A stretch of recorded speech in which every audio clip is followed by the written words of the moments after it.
안녕하세요. 눈부신경제입니다. 오늘은 미국 주식을 시작하시는 분들이 꼭 알고 있어야 하는 부분 중에 하나인 세금에 대해서 알아보려고 합니다. 세금은 피할 수만 있다면 피하고 싶으신 부분일 텐데요. 미국 주식을 투자하는 투자자라면 역시 이 세금을 완전히 피해갈 수는 없습니다.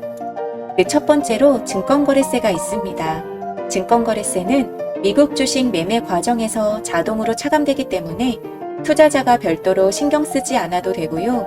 증권사마다 다르고 금액은 아주 소액이기에 이런 세금도 있구나. 정도로만 알고 계셔도 됩니다. 증권거래세에는 두 가지가 있습니다. 먼저 ECMP인데요. 주식 매매 시 사용되어지는 컴퓨터 시스템 사용료, 즉 전산거래 비용입니다. 대부분의 증권사에서 면제해주고 있고요. 키움증권의 경우도 현재 면제이고 면제 전에는 한 주당 0.003달러였습니다. 그 다음은 SECP인데요. 미국 증권거래위원회 수수료입니다.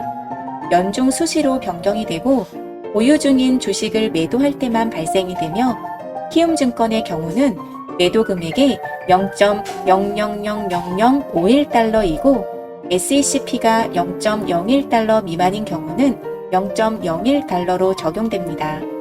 따라서 주식을 매수할 경우에는 거래 수수료와 함께 ECMP가 발생되고요. 주식을 매도할 경우에는 거래 수수료와 ECMP, SECP가 발생됩니다. 두 번째 세금은 15.4%의 배당 소득세입니다. 예외적으로 LP라고 부르는 합자 회사인 경우는 39.6%의 배당 소득세를 내야 하는데요. 이런 것도 있구나. 정도로 참고만 하시면 될 것 같습니다. 배당이란 기업이 얻은 이윤의 일부를 주주에게 보유한 지분에 따라서 나누어 주는 것인데요. 미국의 경우는 배당을 주는 기업들이 많습니다. 애플이나 마이크로소프트 같은 개별 주식뿐만 아니라 ETF에도 배당이 있습니다. 이렇게 받은 배당금에 대해서 납부하는 세금이 배당소득세인데요. 배당금이 입금되기 전에 미국 현지에서 원천 징수되고 나머지 금액이 입금되기 때문에 투자자가 크게 신경 쓸 일이 없는 세금입니다. 그렇지만 배당소득과 이자소득을 합하여 연간 2천만 원 초과 시 금융소득 종합과세 대상에 해당되는데요. 소득세는 누진세라 많이 벌면 많이 내야 하고 최대 세율이 40%가 넘기 때문에 금융소득 종합과세에 해당이 되신다면 전문 세무사를 통해 상담을 해보시는 것도 좋을 것 같습니다. 세 번째는 22%의 양도소득세입니다. 양도소득세는 주식을 매수해서 보유하다가 매도했을 때 매매 차익으로 생긴 소득에 대해 납부하는 세금입니다. 혹시라도 미국 이외의 해외 주식에도 매매 차익이 있다면 합산해서 계산해야 합니다. 또한 주식을 10만원에 매수하여 10만원에 매도했을 경우 매매 차익은 없지만 매수 시점과 매도 시점의 환율의 차이로 환율 손익은 발생할 수 있는데요. 이 환율 손익도 양도소득세에 포함된다는 점도 알고 계셔야 합니다. 양도소득세는 연간 250만원까지 공제가 가능합니다. 즉 수익금에서 손실금과 필요경비는 제하고 순수 이익금에 한해서 250만원까지는 세금이 부과되지 않고 250만원을 초과하는 금액에 대해서만 22%의 세율이 적용됩니다. 양도소득세는 과세기간이 1월 1일부터 12월 31일까지 1년 단위인데요. 이 기간에 생긴 양도소득을 다음 연도 5월 1일부터 5월 말일까지 확정 신고 납부해야 합니다. 과세 기준일은 결제일인데요. 미국 주식은 결제일이 T+3일이기 때문에 12월 28일까지의 거래가 당해 연도 거래이고 12월 29일부터의 거래는 다음 연도로 넘어가니까요. 이 부분도 꼭 신경 쓰셔야 합니다. 참고로 양도시 적용 환율은 결제일의 매매 환율입니다. 양도소득이 250만원 이하이거나 매수만 하고 매도는 안 해서 양도소득이 0원이더라도 신고는 해야 하는데요. 양도소득이 발생했음에도 불구하고 신고를 하지 않거나 적게 신고했을 때에는 추가 가산세에 납부 불성실 가산세까지 생기니까요. 꼭 기억해 두셔야 합니다. 방법은 직접 온라인으로 홈택스에 신고 납부하거나 증권사에 맡겨도 되는데요. 키움증권 같은 경우는 무료로 해외 주식 양도소득세 대행신고 서비스를 이용하실 수 있습니다. 양도소득세는 배당 소득세와는 달리 금융소득 종합과세에 해당되지 않고 누진세가 아니라서 아무리 수익이 많이 생겼어도 22%만 납부하면 됩니다. 여기서 잠깐! 이 세 가지 세금 중에 투자자가 가장 신경 써야 하면서도 절세가 가능한 세금이 있는데요. 어떤 것일까요? 네, 맞습니다. 양도소득세인데요. 지금부터는 양도소득세를 절세할 수 있는 방법에 대해서 알려드리려고 합니다. 미국 주식은 장기 투자하기에 좋은 투자처인데요.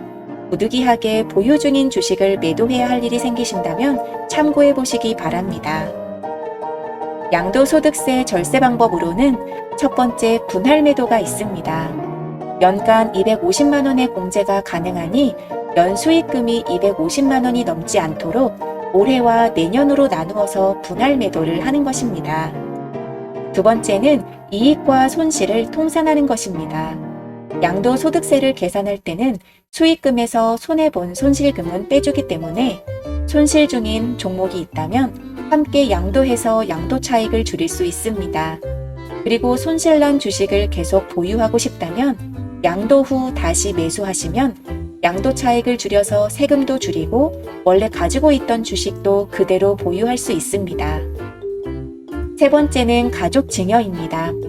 가족 중에서도 배우자에게 하는 주식 증여는 10년 동안 6억 원까지 증여세가 면제되는데요.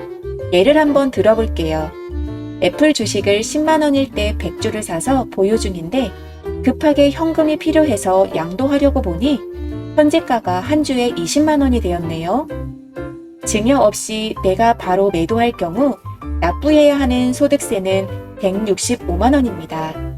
그렇지만 배우자에게 20만 원일 때 100주 모두를 증여하고 배우자가 바로 매도를 하게 되면 큰 이변이 없는 한 배우자 입장에서는 매수 가격과 매도 가격의 차이가 없거나 현저히 적기 때문에 양도소득세는 0원이거나 165만 원보다는 현저히 적을 수 있습니다.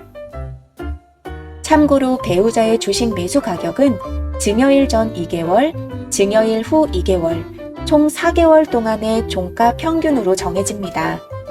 따라서 증여세 신고도 이 기간이 지나야 할 수 있고 신고 의무자는 증여를 받은 사람입니다. 가족 중에서도 자녀에게 하는 주식 증여는 부부 합산하여 10년간 미성년 자녀에게 2천만 원, 성년 자녀에게 5천만 원을 증여세 없이 증여 가능합니다. 즉 10년에 한 번씩 비과세로 증여할 수 있는 기회가 주어지는 것이지요. 자녀가 태어나기 전부터 증여 계획을 잘 세우신 분의 경우 자녀가 태어나자마자 증여를 시작한다면 성인이 되기 전 만 19세 미만까지 총 4천만 원의 증여를 세금 없이 해줄 수 있는 것입니다. 자녀가 성인이 된 이후에도 10년간 5천만 원의 증여가 가능하니까요. 상황과 형편에 맞게 잘 활용하시면 좋을 것 같습니다. 오늘은 미국 주식 세금에 대해서 알아보았는데요. 이 세금도 소득이 발생해야 납부하는 것이니까요.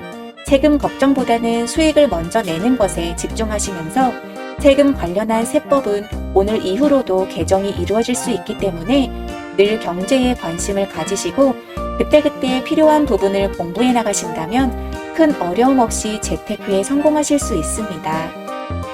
오늘 제가 준비한 영상은 여기까지입니다. 시청자분들의 구독과 좋아요는 더 좋은 영상을 만들 수 있는 큰 힘이 됩니다. 지금 이 영상을 보시고 누군가가 떠오르신다면 공유를 통해 그 마음을 전해보시는 것도 좋을 것 같습니다. 여러분의 눈부신 미래에 눈부신 경제가 함께 하겠습니다.